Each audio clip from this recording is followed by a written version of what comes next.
Footy Sage. Reaction time for the game. It's tough to take, man. But I'm just gonna dive straight into it because I'm already seeing everyone saying, "Oh, it's Onana's fault." Onana's even come out at the press conference and said, "Yeah, we lost because of me." Let's be realistic now instead of reactionary. Let's stop doing this because do you know what? I'm not even angry. I'm proud. And I'm not saying I'm proud to lose, but for once, I think we can all agree that we actually showed some character out there. We didn't go 1-0 down, we went 2-0 down, and we came out in the second half with a bit of bite and we got ourselves back into the game. Usually, when it's 1-0, our heads completely drop. When it gets to 2-0, it's completely over. Our heads did drop in the first half, okay, because we were on the front foot. We were all over Bayern in the first 20 minutes. I don't care what anyone tells me, we was all over Bayern. But, Onana unfortunately cost us a bit of momentum and we had to fight our way back into the game. And we did. And but for all you De Gea lovers, this is for you. Because are we forgetting that De Gea made mistakes? Or is it just now that because Onana's here and De Gea's gone, everyone that actually didn't rate De Gea is now pretending that they rated De Gea now that he's gone because it's a comparison thing? Because I remember when everyone was, listen, last season, West Ham, Ben Rama, P roller, we lost the game. That's a mistake, no? Onana makes one, his first mistake. He made one in preseason, doesn't count. He made his first mistake so far in his United career, and all of a sudden now he's shit. Shut up. I'm tired of you guys, man. You reactionary bums. Shut up. You let me not ruin my monetization by swearing, man. But you lot are pathetic, man. But listen, yeah, we go 1-0 down.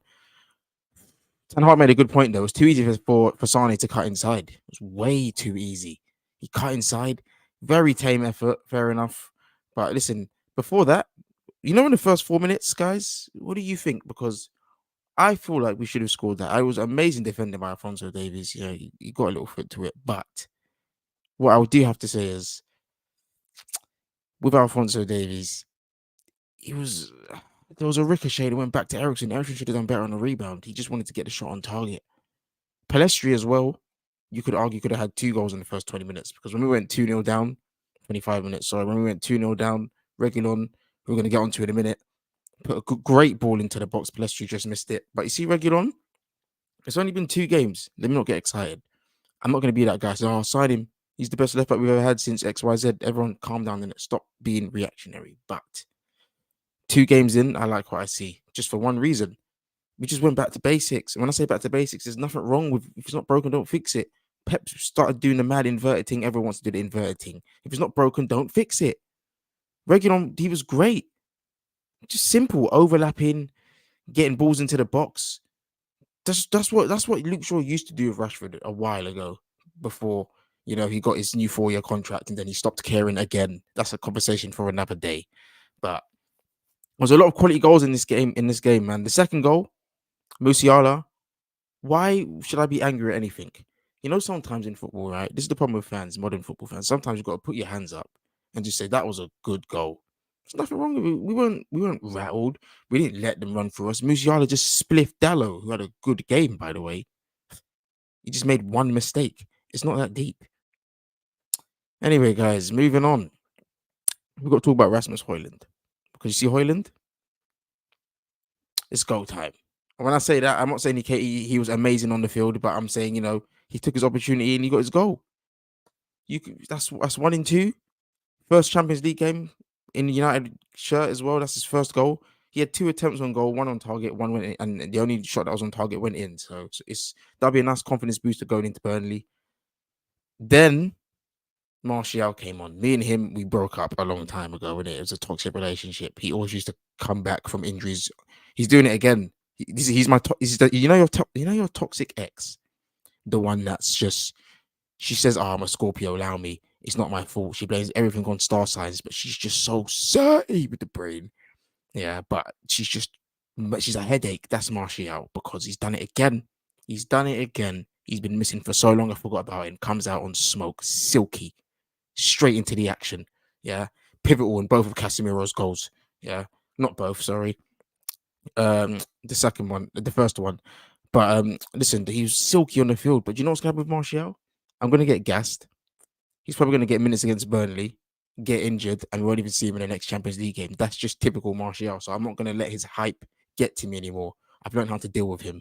But Casemiro, soldier on the pitch. done what had to be done. He dragged us back into the game. The last goal you could argue as the last kick of the game. We got a bit, you know what I mean, consolation. 4-2, 4-3. 4-3 just looks better, but but I wouldn't say that Bayern Munich overran us. I wouldn't say Bayern Munich were way better than us, and they had the home advantage. What I will say is they weren't at 100%. They were at about 65%, 60, 65%, if that. We were at 120%. We were in overdrive. So we deserve to get something out of that. We didn't. It's very harsh. Tell looked good when he came on. I know we scored, but that's just because we was really trying to get that equalizer last minute. Bruno even rushed it when we had the ball in, and they caught us on the transition. If Bruno just takes a touch, we carry on our counter, put the ball back into the box again. You never know, we might get a late tap in and leave with a point. But Ten Hag said it perfectly. You don't score 3 goals away at Bayern Munich and not walk away with a point minimum. So the fact we leaked in 4 goals, so what? Yeah, Onana was responsible for 1. What about the other 3? Musiala, that one we just got spliffed. Fair enough. The penalty, I don't believe it was a penalty. Everyone's going to be like, "Oh, you're a United fan. You're not going to think it's a penalty." Listen, I don't care about that. I just like football, innit? I love football, and the game's getting ruined because the referee saw the handball and said, "No, carry on." Yeah, VAR told him to look at it again. Yeah, he watched it several times from stupid slow motion angles, and guess what? It's a penalty. Anytime a referee goes to look at a screen, forget about it. It's being given, whether it's a possible red card, a possible penalty, it's being given. This is the problem with football right now, and I've had enough. I can't deal with it anymore. But listen, I watched the Galatasaray game as well against Copenhagen. Galatasaray are weak defensively, and so are we. So if it's a matter of who's going to score, we should be able to put goals past them. But should and actually doing it are 2 different things. I think we should dispatch Galatasaray. I thought differently of them. I thought they'd be a more balanced team, but they just got a good attack and a very average defense, kind of like us. So that'll probably be an even game. Copenhagen, I expect 6 points from 6. If we drop points, just forget about it. I will say this now. Either give us 2nd or 4th. Do not put us in Europa League because it's just we won't even win it. We'll just waste players' fitness in that competition and it'll affect us in the league. So there's no point doing that. Speaking of that, again, that just reminded me of another De Gea mistake, against, I believe, was it Sevilla last season when De Gea passed it to Maguire at the back? I'm not even trying to do all of that comparisons because there's nothing wrong with Onana. Guys just love to talk crap, innit? But overall, I can't be angry. We started off the game better than Bayern Munich in the first 20 minutes. We caught them off guard. Could have got a goal in the first 5 minutes. Reguilon played well. Pelestri looked promising. Wasn't that effective, though. I'm tired of having promising players. We just need effective guys on the pitch. Do you guys think Sancho could have done better? I doubt it. I'll be honest. And I'm not even just saying that to, back Ten Hag. I just doubt he would have done anything with the current form he was in anyway, regardless of whether he was better in training or he wasn't. I don't really care. Højlund got his first goal, positive. We just got to we have to go on Saturday and get 3 points. Our next game in the Champions League, I believe, if I'm wrong, I'm sorry, but I think it's Galatasaray. So we should just win that game. It'll be a tough game, but we should win it. But yeah, remember, guys, to like, comment, and subscribe. And I'll be back soon. See you later.